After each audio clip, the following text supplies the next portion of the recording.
بخاری روایت میکند از حضرت انس ابن مالک رضی الله عنه سمع عبدالله ابن سلام بقدوم رسول الله صلی الله علیه و سلم فأتى النبي صلى الله عليه وسلم فقال إني سائلك عن ثلاث لا يعلمهن إلا نبي. وقتی که حضرت عبدالله ابن سلام از قدوم رسول الله صلی الله علیه و سلم با خبر شد، این عالم بود، این میدانست که پیغمبر آخر زمان باید که مبعوث شود، باید مبعوث شده باشد. از همین خاطر وقتی که از قدوم پیغمبر صلی الله علیه و سلم واقف و آگاه گشت، نزدش آمد گفت یا محمد صلی الله علیه و سلم از سه چیز سوالت میکنم که غیر از پیغمبر کسی به اون سوالا جواب گفته نمیتونه. اگر جواب گفتی ایمان میارم. فما اول اشراط الساعه. سوال اول، اولین نشانه عظما و بزرگ قیامت چی است؟ با چه چیز مردم میدونن که قیامت اکنون نزدیک شد؟ و ما اول طعام اهل الجنه. سوال دیگم، وقتی که جنتی ها وارد جنت میشوند خداوند قبل از همه با چه چیز اونا را ضیافت میکند؟ ضیافت اولی که خداوند برای اهل جنت آماده میکند کدام طعام است؟ و ما ینزع الولد الى ابیه او الى امه. سوال سوم، چه چیز طفلک به مادر یا به پدر شبیه میگرداند؟ بعضی کودکان شبیه پدر اولاد پدر میشوند، بعضیش هم میبینی به اولادای مادریش و به تقوایی و نمیدونم خیش تبارای مادریش و شباهت دارند. چه چیز سبب همین میشود؟ چرا بعضی کودک شبیه رگ پیوندی پدری میشود، بعضیش رگ پیوندی مادری؟ حضرت صلی الله علیه و سلم گفت یا عبدالله اخبرنی بهن آنفا جبرئیل علیه السلام. ای عبدالله گفت قبل از آمدن ایت حضرت جبرئیل نزدم آمد و مرا خبر داد که عبدالله ابن سلام پیشت میآید و همین سوال میکنه، جوابش بگو. عبدالله ابن سلام گفت جبرئیل؟ حضرت گفت نعم، آره. گفت فذاک عدو الیهود من الملائکه.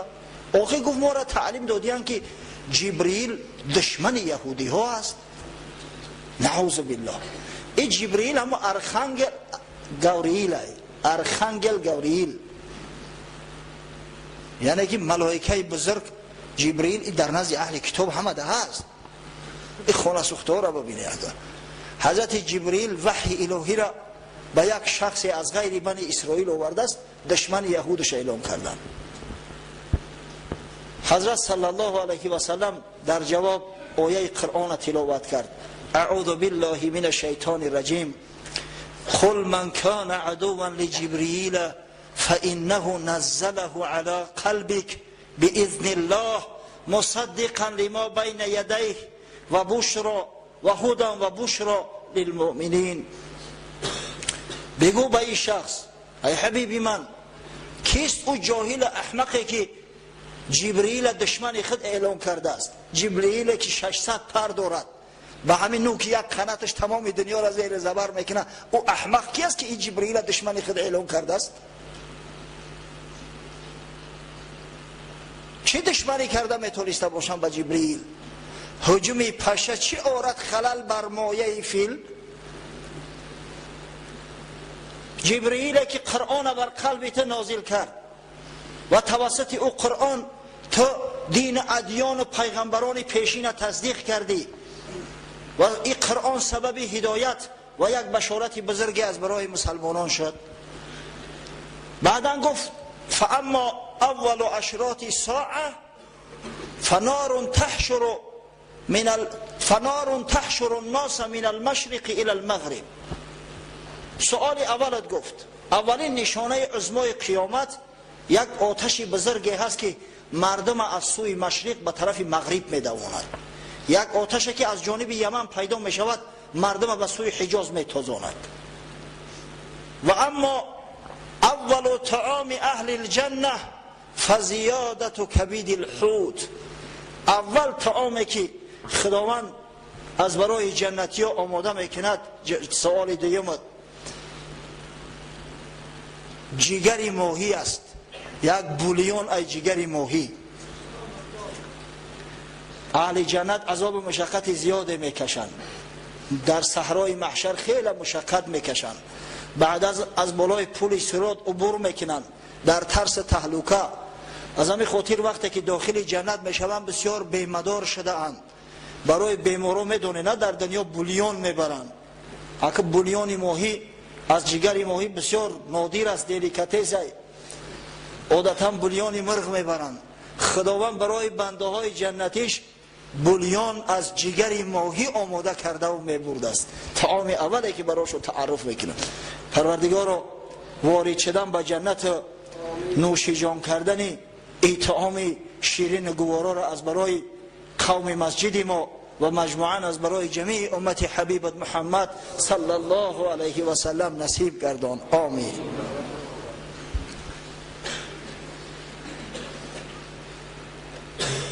اما سوال سوم که چی چیز کودک به پدر یا به مادر شبیه میسازد؟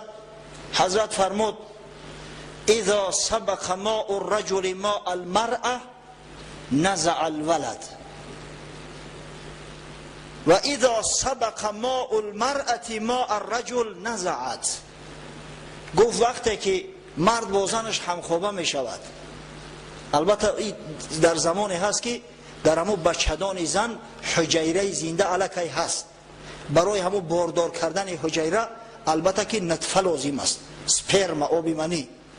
اگر به شرطی که نطفه مرد قبل از نطفه زن در همون حجیره رفت رسید، او کودک شکل صورتش به اولاد پدریش یا به پدر خودش شبیه می شود. اما اگر زن احتلامی شود و آب زن قبل از آب مرد به همون حجیره رسد، در او صورت شکل صورت زن شبیه اولاد مادریش می گردد. این سخن در صورت گفت که نه علم امبریولوژیا بده نه اوزی بده، چیزی نبود. واقعا را غیر پیغمبرا کسی نمیدوند. از این خاطر عبدالله ابن سلام که عالم بود، عالم حقیقی بود و ایمان به کتابهای خدا داشت، گفت اشهد ان لا اله الا الله و اشهد انک رسول الله. گواهی میدهم به درستی که نیست معبودی بر حق مگر الله جل جلاله و گواهی میدهم که تو رسولی بر حق خدا هستی. ایمان آورد. بعدا گفت یا رسول الله این الیهود قوم بهت. ای حبیب خدا، گفت این خانه سوخته این جهوتا را من میدونم، واقعی قوم من هستند، در بینشون کلام شدم. اینا بسیار بهتان میزنند، بسیار دروغگو هستند، بسیار تهمتچی هستند، خودشون تروریستند، مسلمانان را تروریست میگن.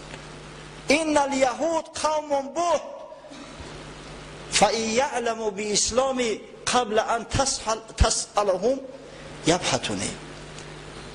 اگر گفت اینا از اسلام من آگاه شوند که من مسلمان شدم، البته در حق من تهمت ها میزنند. برای همین قبل از او که من اسلام خود من آشکار کنم، تا اول سوال شو که همین عبدالله ابن سلام چی کس است؟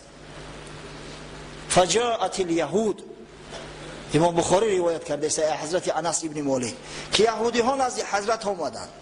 حضرت پرسید چون ای رجل فیکم عبدالله ابن سلام، گفت همه عبدالله ابن سلام در بین شما چی کس است، چی مرتبه و چی منزله دارد؟ یهود در جواب با یک آواز گفتند خیرنا و ابن خیرنا، بهترین ماست، پدرش هم بهترین ما بود. و سیدنا و ابن سیدنا، اشرافترین ماست، پدرش هم از اشراف ما است. و اعلمنا و ابن اعلمنا، عالمترین ما است، پدرش هم اعلم بود، عالمترین ملوهای ما بود. حضرت صلی الله علیه و سلم سوالش کرد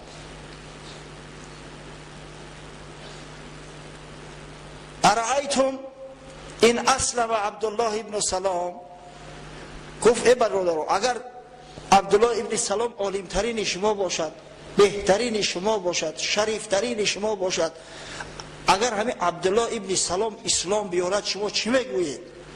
گفتن اعاذه الله من ذلك. هیچ وقت عبدالله ابن سلام اسلام نمیاره. خداوند او را از این کار نگه میداره. همین قدر باور یقین دارن. گمان کردن که عبدالله ابن سلام هم مثل خودش یک متعصب احمق است. همین وقت حضرت عبدالله ابن سلام خارج شد. گوش میکرد گپاشو را. از پشت دیوار خارج شد، گفت اشهد ان لا اله الا الله و اشهد ان محمدا عبده و رسوله. وقت این سخن شنیدن پریدن از جاشو خیستن، گفتن شرنا و ابن شرنا. ای محمد صلی الله علیه و سلم، این بدترین ما است، پدرش هم بدترین ما بود. به کثافت ها را ببینید، به شرمی را ببینید، به حیایی را ببینید. با حضرت عبدالله ابن سلام خندید، گفت فهذا التی کنت اخاف یا رسول الله. ای حبیب خدا، گفت من این فتنه شو میترسیدم. چه میان در پیشت میگن که او دیوانه های، او فلان های، او بسمدان های، او فناتیک های. از همین میترسیدم، برای همین گفتم اول سوال شکر بعد من اسلام آشکار کنم. الحمدلله که از میان یهود این خیلی جوان مردا پیدا شدن و نامشو افتخار بنی بشر است و در صفحه صحابگان بزرگ رسول الله صلی الله علیه و سلم ابدالآباد ثبت گردیده است.